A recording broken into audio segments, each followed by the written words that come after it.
Bom, vídeo 5, que bom que você está aí, se você chegou até aqui, é sinal que Deus está te abençoando, que Deus tem algo que no mínimo é que você o conheça de uma forma mais abrangente. Como eu disse no início, na introdução, esse vídeo não tem o cunho principal de te converter, de te convencer, de te direcionar para A, B, C, D, conceito religioso. Não tem nada a ver com isso. Não posso falar também que não tem a ver com religião, porque a palavra religião vem de religare. Vem de religare.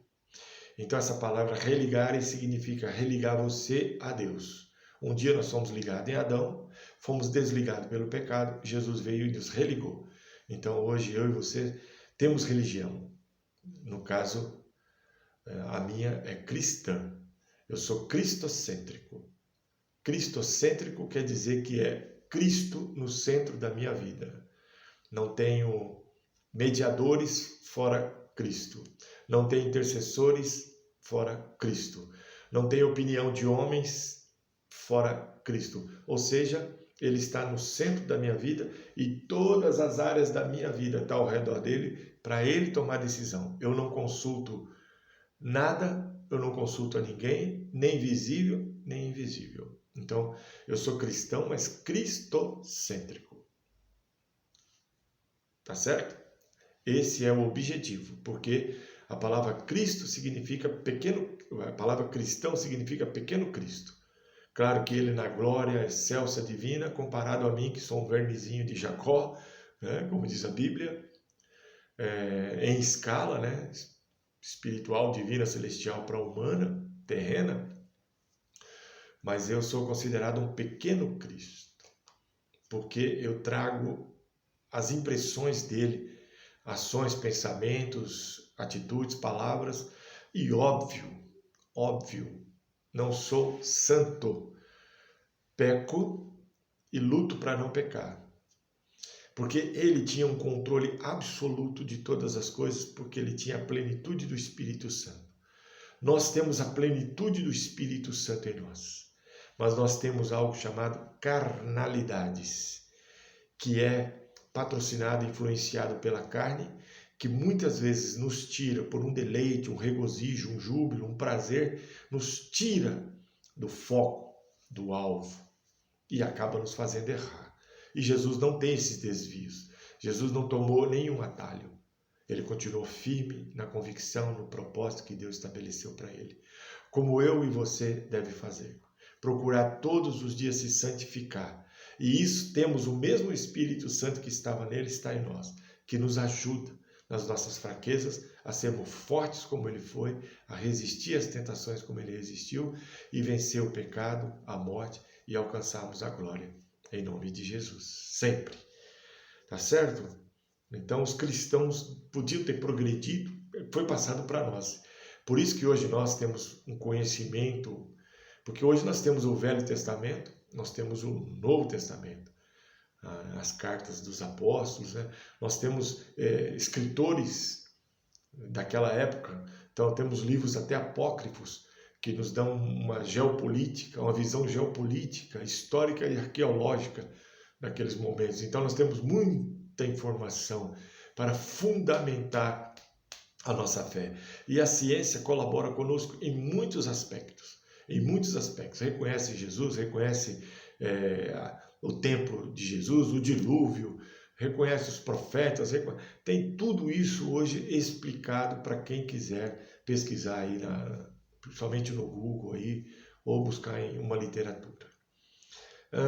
Também temos lá em 1 Pedro 4,11, que diz assim, que se alguém fale de acordo com os oráculos de Deus. Então veja que a palavra oráculos aparece aqui também. Mas vem uma advertência, né?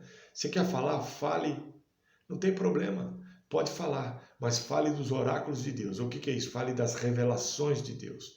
Fala do que está oculto em Deus, revelado para você falar.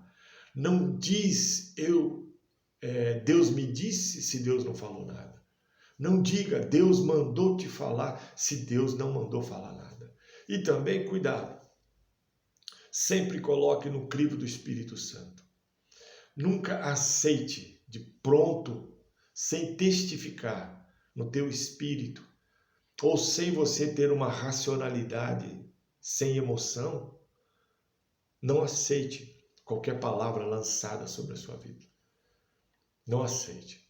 Deus, ele tem, diz o Salmo 139, 16, se não me falha a memória, capítulo 139 de Salmos, né? Capítulo 139, versículo 16, que diz que Deus viu a gente uma massa informe no ventre da mãe, que todos os nossos dias estão escritos nos livros.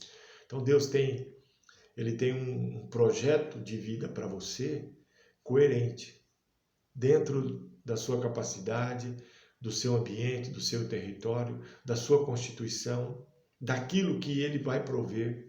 Então Deus tem tudo controladinho. Ele tem as suas necessidades supridas, ele te veste.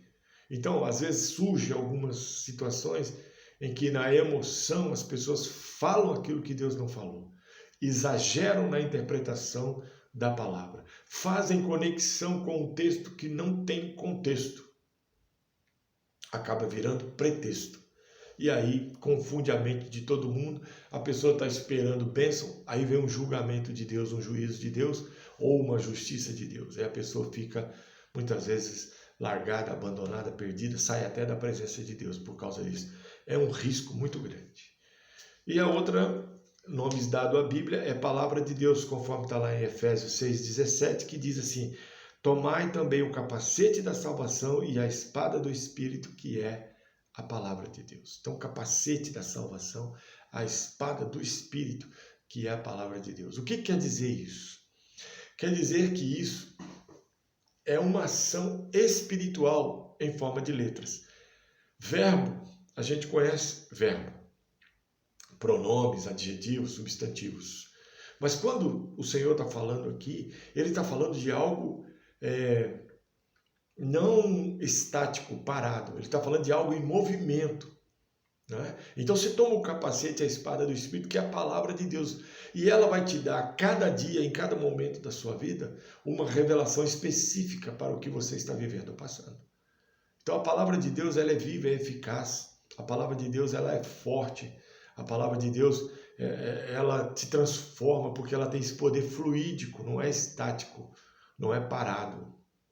Então, quando o Senhor fala aqui em Efésios 6,17, que toma o capacete da salvação e a espada do Espírito, que é a palavra de Deus, tem movimento para lá e para cá, e vai fazer mudanças, vai te trazer respostas. Você vai ler uma coisa hoje, e amanhã você vai ler a mesma coisa com uma outra interpretação, uma outra revelação, porque a palavra, ela não é um livro comum. Ela não é um livro de um escritor terreno.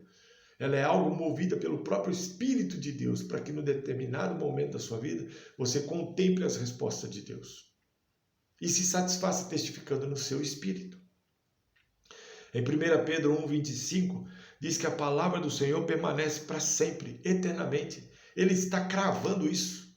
Por isso ele não aceita mexer nela, alterar, nem aumentar, nem diminuir, e nem você interpretar do seu jeito.